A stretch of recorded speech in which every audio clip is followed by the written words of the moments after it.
জুয়েল, শুরুর দিনের প্রচারণায় কোনো প্রার্থী কি মাঠে নেমেছেন?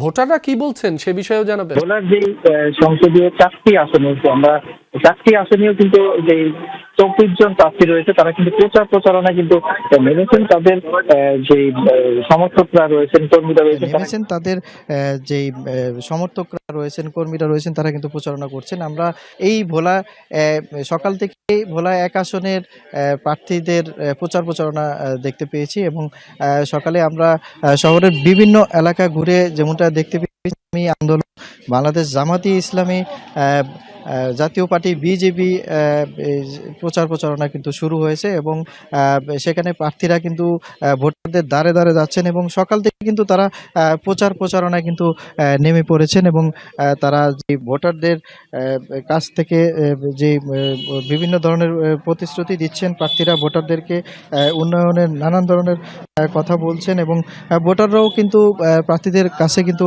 বিভিন্ন দাবি করে যাচ্ছেন। তাদের যে নির্বাচনের বিষয়ে কিন্তু আমরা যেমনটা দেখতে পেয়েছি যে ভোলার কিন্তু যেই 1 আসনের প্রার্থী রয়েছে, প্রায় ভোলার 1 আসনে কিন্তু 7 জন প্রতিদ্বন্দ্বিতা করবেন এবং 7 জন প্রার্থী কিন্তু প্রচারণা নেমে পড়েছেন। ইতিমধ্যেই কিন্তু আমরা সকাল থেকে কিন্তু দেখতে পেয়েছি যে নির্বাচনের প্রচারণা নেমেছেন এবং আমরা যেখানে রয়েছি এটি ভোলা সদরের। যে আমরা দেখতে পাচ্ছি নির্বাচনী প্রচারণায় নেমেছেন। জুয়েল, আপনাকে ধন্যবাদ।